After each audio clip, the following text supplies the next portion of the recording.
Hello, good morning, all the students and dear viewers.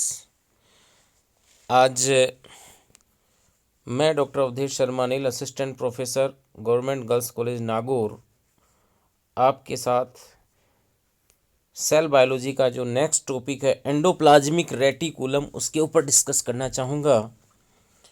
अंतःप्रदेवी जालिका, जिसको हिंदी में कहते हैं, ये अंतःप्रदेवी जालिका क्या है? Basically this is endomembrane system of the cell. जितनी भी यूकेरियोटिक सेल्स हैं, एनिमल और प्लांट सेल स्पेशली, उनमें कोशिका द्रव्य साइटोप्लाज्म में एक झिल्ली तंत्र पाया जाता है जो बेसिकली न्यूक्लियस और प्लाज्मा मेम्ब्रेन की झिल्लियों के बीच में पाया जाता है। इस झिल्ली तंत्र को जो फोल्डेड झिल्लियाँ होती हैं, मेम्ब्रेन होती हैं, ऐसा लगता है जैसे मल्टी स्टोरी कार की पार्किंग होती है, उस टाइप से ये जो केंद्रक झिल्ली है उससे जुड़ी हुई होती हैं और अंत में लास्ट में कोशिका जो झिल्ली है, प्लाज्मा झिल्ली, उसके पास आकर के और जो गोल्जी काय है उसके साथ जुड़ी हुई होती है। ये पूरा सिस्टम कहलाता है एंडोप्लाज्मिक रेटिकुलम। एंडोप्लाज्मिक रेटिकुलम जो है उसको सबसे पहले लाइट माइक्रोस्कोप की सहायता से गार्नियर नामक साइंटिस्ट ने 1897 में देखा था, ऑब्जर्व किया था सामान्य रूप में, और उन्होंने इसको नाम दिया ergastoplasm. He gave the name its ergastoplasm. लेकिन उसके बाद में और वैज्ञानिकों ने, जब इलेक्ट्रॉन माइक्रोस्कोपी की खोज हो गई, तो उसके बाद में उन्होंने इसको स्टडी किया। तो इसकी जो अल्ट्रा स्ट्रक्चर है, यानी अल्ट्रा का मतलब है कि बहुत डिटेल स्ट्रक्चर है, उसको तीन साइंटिस्ट थे, पोर्टर, क्लोड और फुलम। इन्होंने इसको ऑब्जर्व किया, देखा, स्टडी किया, और उसके बाद में जो पोर्टर साइंटिस्ट थे उन्होंने इसको नाम दिया एंडोप्लाज्मिक रेटिकुलम। यहाँ एंडोप्लाज्मिक का मतलब है प्लाज्म के अंदर, यानी जो साइटोप्लाज्म है उसके अंदर पाए जाने वाली जालिकावत संरचना। रेटिकुलम का मतलब है यहाँ पे जालिकावत संरचना, इसलिए इसको नाम दिया गया एंडोप्लाज्मिक रेटिकुलम। ये एंडोप्लाज्मिक रेटिकुलम जो है बेसिकली दो प्रकार की होती है। एक रफ एंडोप्लाज्मिक रेटिकुलम और दूसरी है smooth endoplasmic reticulum. Rough endoplasmic reticulum वो होती हैं जिन पे राइबोसोम अटैच होते हैं, जिसकी मेम्ब्रेन के ऊपर जो अंतःप्रदेवी जालिका की जो मेम्ब्रेन होती हैं, झिल्लियाँ होती हैं, और वो झिल्लियाँ हमारी प्लाज्मा मेम्ब्रेन की तरह जो है फोस्फोलिपिड की बाइलेयर होती हैं, जिसमें प्रोटीन भी पाई जाती है बीच बीच में, उस हिसाब से ये होती हैं। हालांकि ये साइज़ में थोड़ी छोटी होती हैं, पतली होती हैं। तो दो प्रकार की अंतःप्रदेवी जालिकाएं पाई जाती हैं, रफ एंडोप्लाज्मिक रेटिकुलम और स्मूथ एंडोप्लाज्मिक रेटिकुलम। मसल्स के अंदर एक दूसरी जो एंडोप्लाज्मिक रेटिकुलम पाई जाती हैं उनको नाम दिया गया है सार्कोप्लाज्मिक रेटिकुलम। उनको हम कहते हैं सार्कोप्लाज्मिक रेटिकुलम। जितनी भी मसल सेल्स हैं, स्पेशली स्ट्रिएटेड मसल्स, रेखित पेशियां होती हैं, उन रेखित पेशियों में हम कहते हैं रेखित जो पेशियां हैं उनके अंदर जो मसल्स होती हैं उनको हम स्ट्रिएटेड मसल्स कहते हैं। तो उनके अंदर जो रेटिकुलम पाई जाती है, जालिका पाई जाती है, इस प्रकार की संरचना जो कैल्शियम आयनों को रिलीज करके कॉन्ट्रैक्शन में हेल्प करती है, वो कहलाती है सार्कोप्लाज्मिक रेटिकुलम। नेक्स्ट है पार्ट्स ऑफ ईआर। ये जो एंडोप्लाज्मिक रेटिकुलम होती है इसके तीन पार्ट्स होते हैं बेसिकली, जो कि हम कह सकते हैं कि ये पहला होता है, इसमें ये सिस्टर्नी से बनी होती है, दूसरे वेसिकल्स होते हैं, तीसरे ट्यूबुल्स होते हैं। हर जो एंडोप्लाज्मिक रेटिकुलम होती है उसके तीन पार्ट होते हैं, basically there are three parts. Cisternae, cisternae क्या होती हैं? सिस्टर्नी है वो लगभग 3 से 6 स्टैक्स ऑफ एनुलेटेड लेमिली, पतली पतली इस प्रकार की पटलिकाएं होती हैं जिनको हम एनुलेटेड लेमिली कहते हैं। वो एक दूसरे के ऊपर जुड़ी हुई होती हैं और आपस में भी वो जुड़ी हुई होती हैं, इनको हम सिस्टर्नी कहते हैं। और मेनली प्रेजेंट इन दो cell actively involved in protein synthesis. वो कोशिकाएं जो प्रोटीन सिंथेसिस में एक्टिवली जुड़ी हुई होती है, पार्टिसिपेट होती हैं या ज़्यादा प्रकार की प्रोटीन बनाती हैं, उन कोशिकाओं में सिस्टर्नी की अमाउंट वो ज़्यादा होती है। और इन सिस्टर्नी पे यदि राइबोसोम बाउंड होते हैं इनकी झिल्ली के ऊपर, इसकी मेम्ब्रेन पे, तब ये आर का पार्ट होता है, रफ एंडोप्लाज्मिक रेटिकुलम कहलाती है। और यदि नहीं होता है आर और इनकी संख्या कम होती है, ट्यूबुल्स की संख्या जब ज़्यादा होती है, तो ये एस का पार्ट होती है, स्मूथ एंडोप्लाज्मिक रेटिकुलम जिसे कहते हैं, उसका ये पार्ट होती हैं।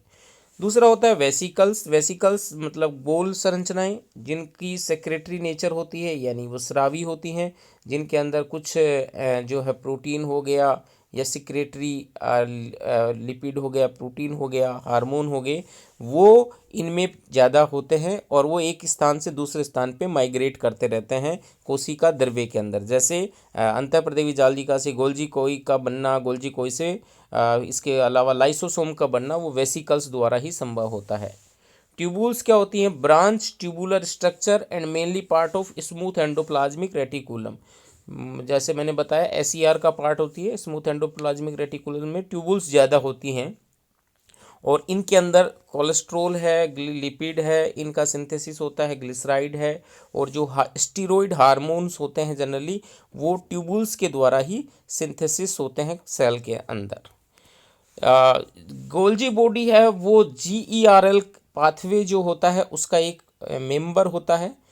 GERL क्या है? ये एक एंडोमेम्ब्रेन सिस्टम होता है कोशिका द्रव्य के अंदर, एक अंतः कला तंत्र जिसको हिंदी में कह सकते हैं एंडोमेम्ब्रेन सिस्टम। इसमें क्या होता है? इसमें ER हो गई, गोल्जी हो गई, लाइसोसोम हो गई, इसलिए इसको शॉर्ट में हम गरल पाथवे कहते हैं। तो ER जो है उससे बनती है गोल्जी और गोल्जी से बनते हैं लाइसोसोम, और ये तीनों एक दूसरे से इंटरकनेक्टेड होते हैं, इसलिए इनको हम एंडोमेम्ब्रेन सिस्टम कहते हैं। नेक्स्ट है ये स्ट्रक्चर जो हम देख रहे हैं, ये TEM का जो ट्रांसमिशन इलेक्ट्रॉन माइक्रोस्कोपी है उसमें किस प्रकार से हमें अंतःप्रदेवी जालिका दिखती है उसके स्ट्रक्चर है। ये जैसे आपको जो लहरदार स्ट्रक्चर दिख रही हैं, ये लहरदार स्ट्रक्चर अंतःप्रदेवी जालिकाएं हैं। और ये न्यूक्लियस है, ये न्यूक्लियोलस का पार्ट है जिसके अंदर ये न्यूक्लियर मेम्ब्रेन है, इसमें ये माइटोकॉन्ड्रिया हैं, और इसमें ये जितनी भी जो पटलिकाएँ दिख रही हैं, लेमिली दिख रही हैं, पतली पतली संरचनाएं दिख रही हैं, ये सारी की सारी अंतःप्रदेवी जालिका एंडोप्लाज्मिक रेटिकुलम होती हैं। तो जब हम ट्रांसमिशन इलेक्ट्रॉन माइक्रोस्कोपी से स्टडी करते हैं तो हमें इस प्रकार की संरचना है वो दिखाई देती है। नेक्स्ट है ये इस प्रकार से, ये एक कलर डायग्राम है जिसमें हम देख रहे हैं कि किस प्रकार अंतःप्रदेवी जालिका है वो केंद्रक झिल्ली और प्लाज्मा झिल्ली से जुड़ी हुई है। इसमें जैसा कि यहाँ पे हम देख रहे हैं, ये जो स्ट्रक्चर है ये न्यूक्लियर एनवलप हो गई, और इस न्यूक्लियर एनवलप से ये झिल्ली जुड़ी हुई है जो कि अंतःप्रदेवी जालिका है, और इसके ऊपर राइबोसोम लगे हुए हैं, ये दानेदार स्ट्रक्चर इसलिए इसका नाम रफ एंडोप्लाज्मिक रेटिकुलम है। और इसी से फिर आगे जुड़ी हुई दूसरी संरचनाएं ट्यूबुल्स हैं जो कि चिकनी अंतःप्रदेवी जालिका स्मूथ एंडोप्लाज्मिक रेटिकुलम का पार्ट है, और इनसे फिर छोटे छोटे वेसिकल्स निकलते हैं, छोटे छोटे आशय निकलते हैं, इनको हम सेक्रेटरी वेसिकल्स कहते हैं। और ये सेक्रेटरी वेसिकल्स गोल्जी बॉडी की सिस्टर्नी में जुड़ते जाते हैं, और फिर उनसे अंत में जो है प्राइमरी लाइसोसोम का फॉर्मेशन होता है, यानी लाइसोसोम जो होते हैं उनका निर्माण होता है, और ये अंत में फिर गोल्जी एपरेटस और ये प्लाज्मा मेम्ब्रेन होता है। तो ये इस प्रकार से एक झिल्ली तंत्र पाया जाता है जिसको हम क्या कहते हैं? जी कहते हैं। तो जनरली इसमें क्या है, ये एंडोप्लाज्मिक रेटिकुलम है, और फिर इसके बाद में ये गोल्जी बॉडी हो गया, और ये हो गया लाइसोसोम। तो इसको तीनों को मिला करके हम एक पाथवे बनाते हैं जिसको हम GERL पाथवे कहते हैं। अर्थात ये तीनों जो कोशिका अंग हैं ये एक दूसरे से जुड़े हुए हैं, इंटरकनेक्टेड होते हैं। सबसे पहले जो प्रोटीन सिंथेसिस जो mRNA है वो राइबोसोम पे आता है, राइबोसोम पे अटैच होता है, अटैच होने के बाद में प्रोटीन बनाता है, और वो प्रोटीन है वो अंतःप्रदेवी जालिका की इन सिस्टर नी की जो अवकाशिका है, जिसको हम ल्यूमेन कहते हैं, उसमें जाता है। वहाँ उसका भाग्य डिसाइड होता है कि उसको कहाँ जाना, उसका मॉडिफिकेशन होता है।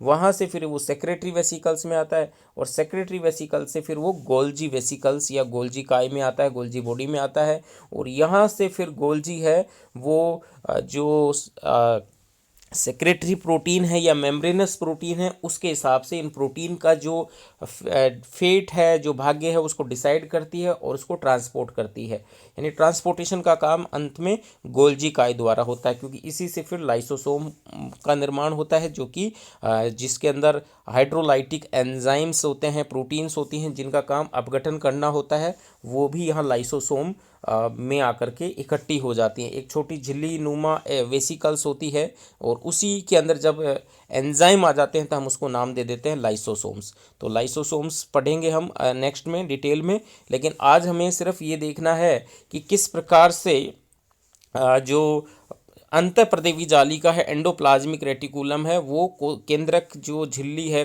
जो न्यूक्लियर मेम्ब्रेन है, उससे जुड़ी हुई है, और साथ ही साथ वो गोल्जी काय से भी जुड़ी हुई है, क्योंकि यहाँ पे इनका काम मेनली प्रोटीन सिंथेसिस करना होता है। तो ये है हमारा इसका डायग्राम। इसके बाद में हम बात करते हैं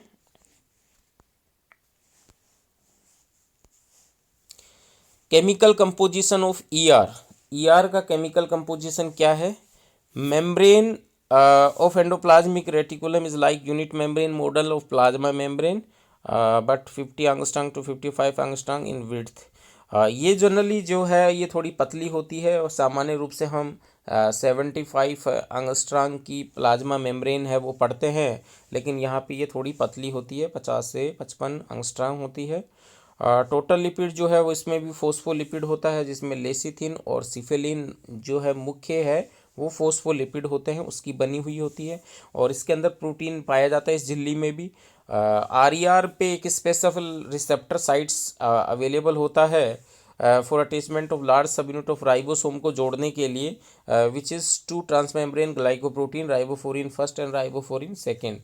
जो रफ एंडोप्लाज्मिक रेटिकुलम है उसकी झिल्ली पे दो प्रोटीन पाई जाती हैं, ग्लाइकोप्रोटीन होती हैं, जिनका नाम है राइबोफोरिन फर्स्ट और राइबोफोरिन सेकेंड। ये जो राइबोसोम होता है उसकी जो 60S यूनिट होती है, यानी बड़ी जो यूनिट होती है, उसको जोड़ने के लिए दोनों प्रोटीन की आवश्यकता होती है, यानी एक प्रकार की अटैचमेंट प्रोटीन होती हैं जो राइबोसोम को अंतःप्रदेवी जालिका की झिल्ली पे जोड़ने के लिए आवश्यक होती हैं। इसमें बहुत सारे एंजाइम भी पाए जाते हैं इसके ल्यूमेन में, जैसे एस्टेरेज एंजाइम है, NADH, cytochrome B reductase, cytochrome C, ATPase, और काल नेक्सिन नामक प्रोटीन भी इसमें होती है, काल नेक्सिन बोलते हैं उसे। काल रेटिकुलम होता है, जो कि स्पेशली सार्कोप्लाज्मिक रेटिकुलम में भी पाई जाती हैं। RER of nerve cells are known as Nissl granule कहते हैं हम। जो तंत्रिका कोशिकाओं में जो आरईआर का काम है वो एक छोटी छोटी कणिकाएं होती हैं, जिनको हम नीसल ग्रेन्यूल कहते हैं, वो करती हैं। और जो स्ट्रेटेड मसल सेल्स हैं उनमें जो एसईआर होती है मॉडिफाइड हो जाती है, और उसी को हम कहते हैं सार्कोप्लाज्मिक रेटिकुलम। तो ये हो गया स्ट्रक्चर। इसके बाद में आता है फंक्शन। फंक्शन क्या क्या है इसका? फंक्शन में हम देखें, आरईआर का जो मेनली इंपॉर्टेंट पार्ट है वो इसके फंक्शन में आता है। फंक्शन हमें पता होना चाहिए। फंक्शन है इसका ट्रैफिकिंग ऑफ नेसेंट प्रोटीन, यानी जो नई बनने वाली प्रोटीन है मेनली उसका यहाँ पे ट्रैफिकिंग होता है। ट्रैफिकिंग का मतलब होता है यहाँ से उसका ट्रांसपोर्ट होता है, मतलब उसको ले जाया जाता है। तो इसमें चार चीज़ें हो रही हैं बेसिकली। सबसे पहले है टारगेटिंग, यानी जो नई बनने वाली प्रोटीन है वो उसका टारगेट सुनिश्चित होता है कि उसको कहाँ जाना है। उसके बाद में उसका ट्रांसलोकेशन होता है, स्थानांतरण होता है, यानी वो यहाँ आती है, उसके अंदर आती है, अंदर आने के बाद में उसकी फोल्डिंग होती है, और उसके मॉडिफिकेशन होते हैं, यानी उसके ऊपर जो है लिपिड जुड़ता है प्रोटीन के साथ तो लिपोप्रोटीन बन जाती है। यदि उसके साथ कार्बोहाइड्रेट जुड़ता है तो वो ग्लाइकोप्रोटीन बन जाती है। तो ये मॉडिफिकेशन जो है वो यहाँ इसी आरईआर की जो ल्यूमेन होती है, जो अवकाशिका होती है, खाली जगह जो होती है अंदर अवकाशिका होती है, उसमें चारों चीज़ें होती हैं। टारगेटिंग क्या होती है? Endoplasmic reticulum target the nascent secretory और membranous protein by adding signal sequence. एक लगभग 5 से लेके 15 या 20 एमिनो एसिड की एक छोटी सी चेन होती है जिसको कहते हैं सिग्नल सीक्वेंस। वो सिग्नल सीक्वेंस है वो जो नई बनने वाली प्रोटीन है उसके साथ शुरू में जुड़ी हुई होती है, नेसेंट प्रोटीन के साथ, और वो सिग्नल सीक्वेंस ही डिसाइड करती है कि वो ईआर में जाएगी या नहीं जाएगी, क्योंकि उस सिग्नल सीक्वेंस को एक दूसरी जो प्रोटीन है वो रिकॉग्नाइज करती है, और वो प्रोटीन कहलाती है एसआरपी। एसआरपी का पूरा नाम है सिग्नल रिकॉग्निशन पार्टिकल। एस का मतलब सिग्नल, आर का मतलब रिकॉग्निशन, और पी का मतलब पार्टिकल। तो ये जो प्रोटीन है ये साइटोप्लाज्म में होती है, ये उस सिग्नल सीक्वेंस को पहचानती है। पहचानने के बाद में ये राइबोसोम को यहाँ से ट्रांसपोर्ट करती है, राइबोसोम को लेके जाती है एंडोप्लाज्मिक रेटिकुलम पे, यदि वो वहाँ जुड़ा हुआ नहीं है। यदि वहाँ जुड़ा हुआ है तब कोई दिक्कत नहीं होती। उसके बाद में वो राइबोसोम्स है, वहाँ से जो प्रोटीन बनती है वो प्रोटीन है वो ट्रांसलोकेट होती है एक छिद्र के द्वारा, जो कि इस एंडोप्लाज्मिक मेम्ब्रेन में जो छोटे छोटे छिद्र होते हैं उन छिद्र के द्वारा वो प्रोटीन है वो अंदर जो है ल्यूमेन में ट्रांसपोर्ट होती हैं, और वहाँ ट्रांसपोर्ट होने के बाद में फिर ये जो सिग्नल सीक्वेंस है उसको हटा दिया जाता है। The signal sequence is recognised by SRP in cytoplasm and both the protein brought to ER membrane. At last signal peptidase enzyme remove this signal sequence. और अंत में एक एंजाइम और होता है जिसका नाम है सिग्नल पेप्टाइडेज, उस सिग्नल सीक्वेंस को हटा करके जो वास्तविक प्रोटीन है उसको ल्यूमेन में पटक देता है। दूसरा क्या काम है इसका, मैकेनिकल सपोर्ट है, क्योंकि जो मैकेनिकल सपोर्ट का मतलब जिसको कहते हैं यांत्रिक सहारा प्रदान करती है कोशिका को। कोशिका के अंदर एक प्रकार का जालिकावत संरचना बन जाती है, तो कोशिका है वो झिल्ली है वो पिचकती नहीं है, और कोशिका की स्ट्रक्चर वो मेंटेन रहती है। नेक्स्ट कार्य है synthesis of nuclear and other cell organelles envelope. अन्य कोशिकांगों की जो झिल्लियां हैं, न्यूक्लियर झिल्ली है, उसको बनाने का, उसको मेंटेन करने का काम भी इसी आर का होता है, रफ एंडोप्लाज्मिक रेटिकुलम, क्योंकि यहाँ प्रोटीन आती हैं। यहीं पे लिपिड का फॉर्मेशन होता है, जो कि प्लाज्मा मेम्ब्रेन जितनी भी होती हैं सेल के अंदर, चाहे वो बाहरी प्लाज्मा मेम्ब्रेन हो जिसको हम साइटोसेल मेम्ब्रेन कहते हैं, या केंद्रक झिल्ली हो यानी न्यूक्लियर मेम्ब्रेन हो, या अन्य सेल ऑर्गेनल की मेम्ब्रेन है, उसको मेंटेन करने का काम करती है। ग्लाइकोजन का मेटाबॉलिज्म भी यही होता है। ग्लाइकोजेनोलाइसिस है या ग्लाइकोजेनेसिस है, वो दोनों चीज़ें हैं वो जनरली एंडोप्लाज्मिक रेटिकुलम की ल्यूमेन में होता है। लिपिड का सिंथेसिस होता है, स्टीरॉयड हार्मोन्स जितने भी हैं उनका सिंथेसिस भी एंडोप्लाज्मिक रेटिकुलम में होता है, स्पेशली SER यानी स्मूथ एंडोप्लाज्मिक रेटिकुलम में होता है। नेक्स्ट है detoxification of pesticides and carcinogens. जो जहरीले पदार्थ होते हैं, पेस्टिसाइड्स होते हैं, कैंसर कारक कार्सिनोजेंस होते हैं, उनका निराविषीकरण यानी डिटॉक्सिफिकेशन, उनको निष्क्रिय करने का काम भी अंतःप्रदेवी जालिका स्पेशली SER के द्वारा होता है। ये स्ट्रक्चर है कि किस प्रकार राइबोसोम है वो अटैच होते हैं अंतःप्रदेवी जालिका की जो ल्यूमेन है जिसको हम सिस्टर्नी कहते हैं उसके ऊपर। ये हम देख रहे हैं कि ये इस प्रकार से एक राइबोसोम है जिसकी छोटी यूनिट, बड़ी यूनिट यहाँ पे है। बड़ी यूनिट है अंतःप्रदेवी जालिका से जुड़ी हुई होती है, क्योंकि यहाँ पे एक प्रोटीन होती है जिसका नाम है राइबोफोरिन, और ये राइबोफोरिन राइबोसोम को रिसेप्टर के साथ जोड़ती है। यहाँ पे राइबोफोरिन ये रिसेप्टर होता है, और ये इसमें अवकाशिका होती है, और ये छोटा सा सिग्नल जो है वो क्या होती है, सीक्वेंस होती है, जिसको कि सिग्नल पेप्टाइड एंजाइम लास्ट में रिमूव कर देता है। तो ये नेसेंट पॉलीपेप्टाइड होता है जो कि बन रहा होता है, और इस प्रकार से नया जो प्रोटीन है वो साइटोप्लाज्म में न बन करके, और वो कहाँ बनता है, वो बनता है अंतःप्रदेवी जालिका के इस ल्यूमेन में। इसका मेन कारण यह है कि जो प्रोटीन बन रही है वो उसको कोई एंजाइम तोड़ नहीं सकता, और वो प्रोटीन है उसकी प्रॉपर फोल्डिंग जब तक नहीं होती है वो यहाँ पे रहती है, इसी ल्यूमेन में रहती हैं, ताकि साइटोप्लाज्म को नुकसान न हो, साइटोप्लाज्म को हानि न हो। और क्या क्या फंक्शन है इसमें, फॉर्मेशन ऑफ माइक्रोसोम या माइक्रोबॉडीज, अंतःप्रदेवी जालिका है उसके द्वारा हम जो है वो माइक्रोसोम्स हैं या माइक्रोबॉडीज़ हैं उनका निर्माण देखते हैं। छोटी छोटी जितने भी वेसिकल्स हैं, आशय हैं, लाइसोसोम हो गया, परोक्सीसोम हो गया, ग्लाइओक्सीसोम हो गया, ये जितने भी छोटी छोटी माइक्रो बॉडीज होती हैं, ये जिनको माइक्रोसोम्स या कह सकते हैं, ये अंतःप्रदेवी जालिका द्वारा एंडोप्लाज्मिक रेटिकुलम द्वारा ही बनते हैं। कैसे बनते हैं? जब हम सेल का फ्रेगमेंटेशन करते हैं, सेल को छोटे छोटे टुकड़ों में डिवाइड करते हैं, तो माइक्रोसोम्स है वो डिवाइड हो जाते हैं, यानी अंतःप्रदेवी जालिका छोटे छोटे वेसिकल्स में बन जाती है। कुछ के ऊपर है वो RER होती है, रफ एंडोप्लाज्मिक रेटिकुलम से बनते हैं, और जिन पे राइबोसोम नहीं होते वो SER से बनती है। तो फ्रेगमेंट्स ऑफ ER विद और विदाउट राइबोसोम्स, यानी राइबोसोम के साथ और राइबोसोम से रहित जो है वो छोटे छोटे टुकड़े बनते हैं, वो सर्कुलर होते हैं। उनको हम सेपरेट भी कर सकते हैं।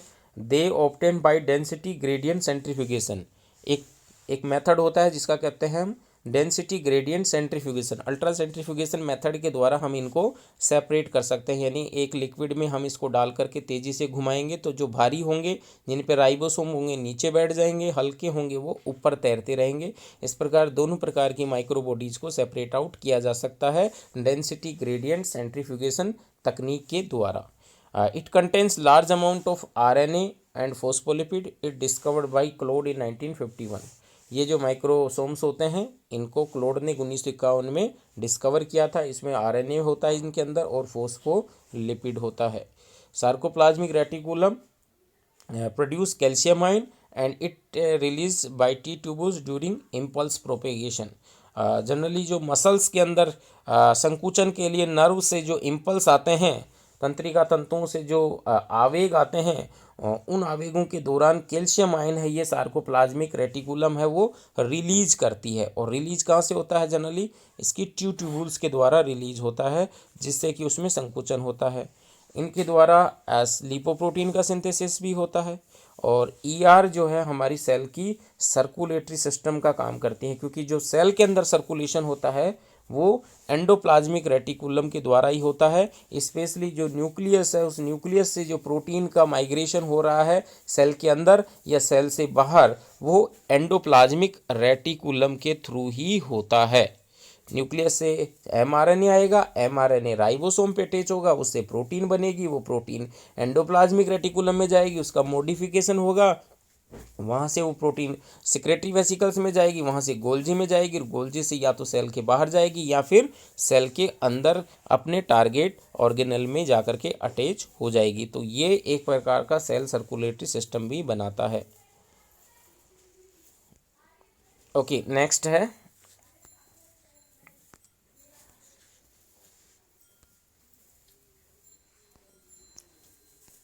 ये जो हम देख रहे हैं किस प्रकार से सेल है वो अपना कार्य करती है। तो इसमें ये वही डायग्राम के थ्रू बताया गया है कि ये जैसे मैंने अभी बताया, ये DNA होता है न्यूक्लियस का, इससे mRNA बना, mRNA बाहर आया, ये राइबोसोम पे अटैच हुआ, राइबोसोम पे अटैच होने के बाद में इससे प्रोटीन सिंथेसिस हुआ।